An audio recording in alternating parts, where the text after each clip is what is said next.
월세에서 전세로 전환하는 수요가 앞으로 많이 증가될 거고, 이제 앞으로 매매 가격도 함께 다시 회복될 가능성이 매우 높을 거다라고 말씀을, 월세 가격은 하락세로 접어들 거다, 전세 가격은 회복할 거다, 이제 앞으로 전세 거래량 추이를 유념 있게 보셔야만 할 겁니다. 네, 안녕하세요. 반갑습니다. 이경민의 부동산 하이킥의 이경민입니다. 자, 이제 임차 시장에서 월세에 따른 비중보다 전세로 전환하는 비중이 더 높아지고 있는 상황입니다. 제가 2023년 부동산 전망에서 말씀드렸다시피 이제 월세에서 전세로 전환하는 수요가 앞으로 많이 증가될 거고, 전세 거래량으로 인해 이제 앞으로 매매 가격도 함께 다시 회복될 가능성이 매우 높을 거다라고 말씀을 드려왔습니다. 다만 월세 가격에 대한 부담이 더욱더 증가됨에 따라 월세에서 전세로 전환하고 월세 가격은 하락세로 접어들 거다, 그리고 전세 가격은 회복할 거다라고 말씀을 드려왔죠. 이제 앞으로 그런 시장이 계속 찾아올 겁니다. 따라서 전세 가격 회복은 매매 가격을 회복시킬 수 있는 중요한 지표이기 때문에 이제 앞으로 전세 거래량 추이를 유념 있게 보셔야만 할 겁니다. 자, 뒤에 판소리를 통해 좀 더 자세히 설명을 도와드리도록 하겠습니다. 자, 올해 1월 아파트 전세 계약 비중이 약 7개월 만에 큰 폭으로 반등하며 9개월 만에 최대치를 기록했습니다. 자, 서울을 비롯한 수도권 전세 계약은 특히 강한 증가세를 보이며 약 1년여 만에 가장 큰 비중을 차지했습니다. 자, 부동산알 114는 국토부 실거래가 자료를 분석한 결과 지난달 체결된 아파트 전월세 신규 계약 약 37,751건 중에 전세가 차지하는 비중이 58.4%로 집계되었다라고 발표했습니다. 자, 지난해 12월 52.6%에 비하면 큰 폭으로 증가한 걸 보실 수가 있습니다. 자, 지난해 4월 약 1년 전이죠. 59.3%를 집계한 그 이후 가장 큰 비중으로 증감폭이 컸다라고 보셔야 될 것 같습니다.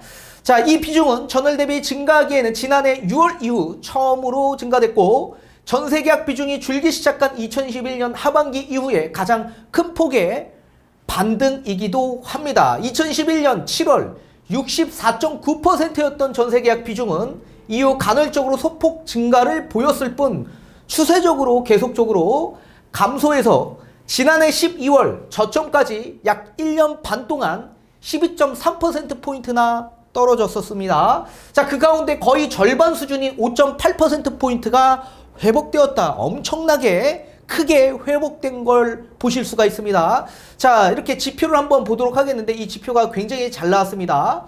자, 아파트 전월세 신규 계약 중 전세가 차지하는 그 비중을 그래프로 나타냈는데, 이 회색 지표는 전국 그래프고요. 이 노란색 지표는 수도권의 전세가 차지하는 비중의 그래프입니다. 우선적으로 전국 그래프를 보게 되면 2022년 1월달 기준 60.4% 비중을 차지했었는데 전세가 점진적으로 하락하더니 2022년 12월 최저점인 52.6%로 집계가 되었었습니다.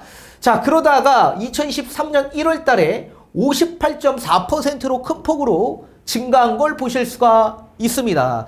자, 수도권은 2022년 1월 달에 58.7%에서 점진적으로 하락하더니 2022년 12월 저점인 53%로 큰 폭으로 좀 감소하다가 2023년 1월 달에 61.3%로 엄청나게 큰 폭의 증가세를 보이는 걸 보실 수가 있습니다. 이렇게 월세 비중에서 이제 전세로 전환하는 비중이 그만큼 늘어나고 있다라는 얘기입니다. 자, 왜 이런 결과가 나왔는지 한번 나중에 판소리를 통해 설명을 도와드리도록 하겠고, 우선적으로 이 전세 대출의 기본이 되는 코픽스 금리를 한번 보면서 판소리를 통해 다시 한번 설명을 도와드리도록 하겠습니다. 자, 우선적으로 코픽스 종류 중에 가장 대표적으로 나타내는 코픽스는 이 신규 취급의 코픽스입니다. 6개월마다 변동되는 코픽스인데 매월 신규로 취급한 수신 상품의 금액 중에 가중평균 금리로 나타나는 걸 코픽스라고 하고, 이 시장금리의 변동이 신속하게 미리 선반영되는 큰 특징을 가지고 있는 게 이 신규 취급액 코픽스입니다. 자, 이걸 왜 봐야 되냐면 주택담보대출 변동금리뿐만 아니라 전세자금 대출 변동이기 때문에 그 변동금리가 이 코픽스 금리에 따라서 움직이기 때문에 이 코픽스 금리 추이를 잘 유념 있게 보셔야만 합니다. 자, 1년 기준의 코픽스 금리 추이를 보게 되면 굉장히 큰 폭으로 코픽스가 인상된 걸 보실 수가 있습니다. 그러다가 2022년 12월 기준에서 코픽스 금리가 하향 조정되고 있는 걸 보실 수가 있을 겁니다. 자, 우선적으로 2022년 10월 달에 3.4%였던 코픽스 신규 취급액 기준, 이게 11월 달 3.98에서 12월 달 4.34%, 그리고 12월 기준에서 1월 달에 하향 조정되었습니다. 4.29%, 그리고 2월 달 기준에서는 3.82% 기준에서 약 0.47%포인트나 큰 폭으로 하락한 걸 보실 수가 있습니다. 이제 코픽스 금리 추이가 앞으로 큰 폭으로 계속적으로 하향 조정될 가능성이 있어 보인다라는 걸 우리가 이 지표로서 눈여겨 보셔야만 할 겁니다. 자, 왜 그런지 뒤에 판서를 통해 좀 더 상세히 설명을 도와드리도록 하겠습니다. 자, 우선적으로 이 임차 수요는 크게 보면 두 가지 형태로 나눠볼 수 있을 겁니다. 자, 월세로 이동하는 수요가 있을 수 있고요. 또는 전세로 이동하는 수요가 있을 수 있겠죠. 자, 그런데 이 임차 수요는 어떤 기준에서 월세로 선택할지 전세로 선택할지 아마 고민하게 될 겁니다. 자, 임차 수요가 고민하는 건 결국엔 월 지출이 월세가 더 저렴할지 아니면 전세가 더 저렴할지 월 지출이 적게 진행되는 형태로 아마 선택할 수밖에 없을 겁니다. 자, 월세는 월 지출 기준에서 본다면 기준화될 수 있는 건 전월세 전환율이고요. 그리고 전세 같은 경우에는 월 지출을 기준화할 수 있는 건 금리입니다. 금리. 자, 이 전월세 전환율은 뭐냐면 우리 보통 기준금리에 대통령령으로 정하는 금리가 2%가 있습니다.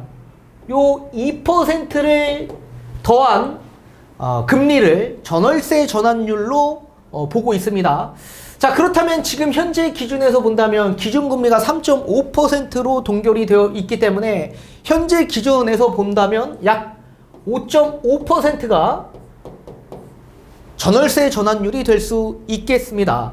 자, 그러면 전세 금리를 우리가 본다면 전세 금리는 앞전에 본 것처럼 코픽스 금리를 기준화한다라고 제가 말씀을 드렸었습니다.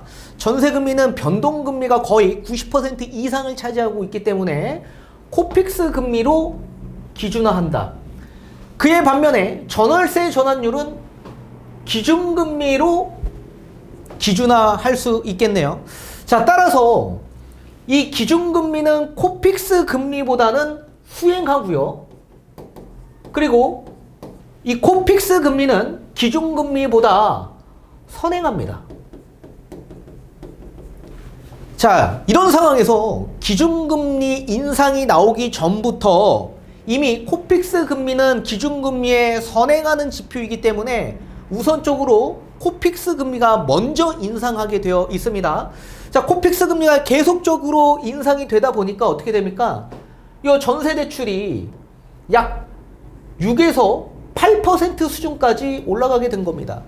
기준금리 인상폭보다 훨씬 큰 폭으로 먼저 선행해서 이렇게 큰 폭으로 인상이 되었죠. 자, 이러다 보니까 어떻게 됩니까? 임차 수요층 입장에서는 당연히 월세로 전환하는 수요가 훨씬 더 많았겠죠. 월세 전환율보다 전세의 금리가 훨씬 더 빠른 폭으로 선행해서 큰 폭으로 인상이 되었기 때문에 월세 전환율이 더 낮았기 때문에 월세로 들어가는 수요가 훨씬 더 늘었다. 자, 이렇게 월세로 들어가는 수요가 늘어나다 보니까 어떻게 됩니까? 결국엔 가격은 급격하게 인상이 될 수밖에 없었겠죠. 자, 이런 상황에서 지금 이 코픽스 금리가 앞전에 우리가 자료를 보신 것과 같이 이제 2023년 1월부터 큰 폭으로 하락을 했습니다. 이렇게 큰 폭으로 하락한 이유는 채권 금리가 하락했기 때문에 그렇다.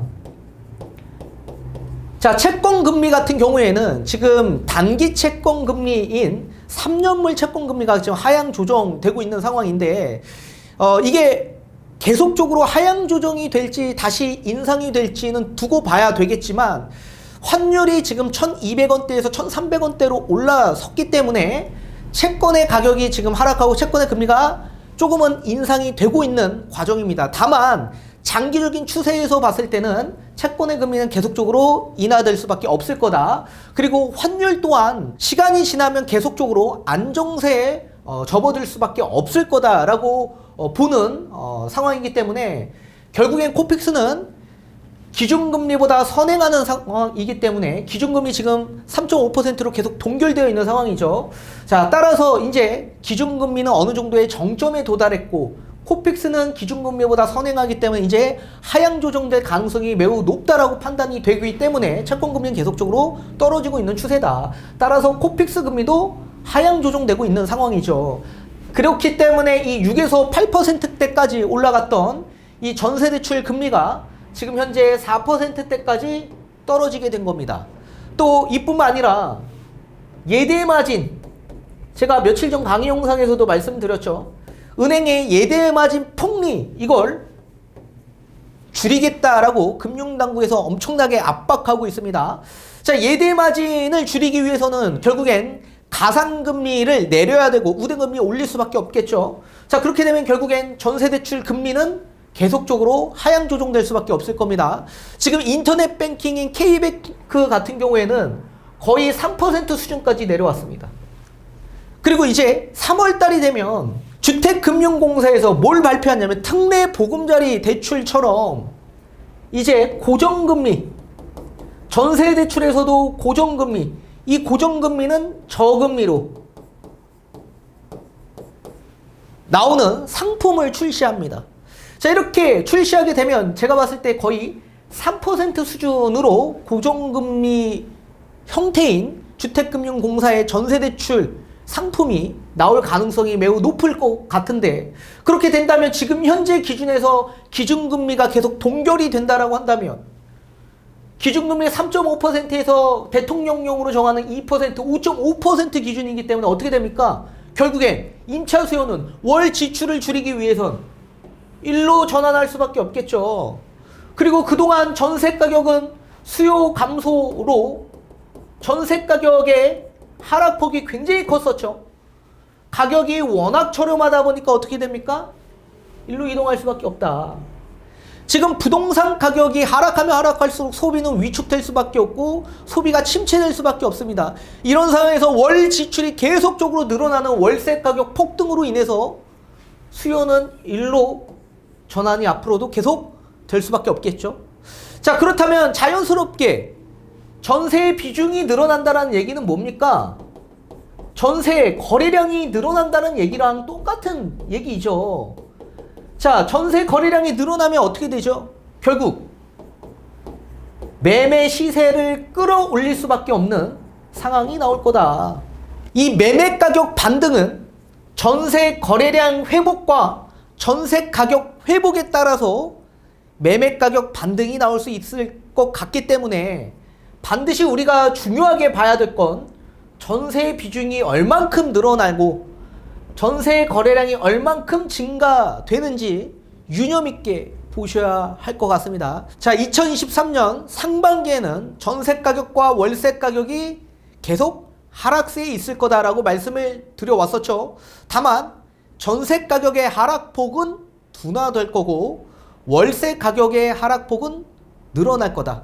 그리고 월세에서 전세로 전하는 수요가 늘어나면서 전세 가격은 회복세로 접어들 수 있다. 그리고 앞전에 설명드린 것처럼 여기에 우리 전세 퇴거자금 대출도 시행이 됩니다. 이거 되면 어떻게 되죠? 전세 보증금을 다 반환할 수 있는 상황이 나올 수 있습니다. 그렇게 된다면 다주택자 입장에서도 급하게 급급매로 물건을 매도하는 그런 경우는 없어질 가능성이 있겠죠. 따라서 이제 매매 시세가 다시 회복되고 반등하려면 전세 비중이 늘어나야 되고, 그러려면 거래량이 당연히 증가되면 자연스럽게 매매 시세도 반등할 수 있다. 기억하십시오.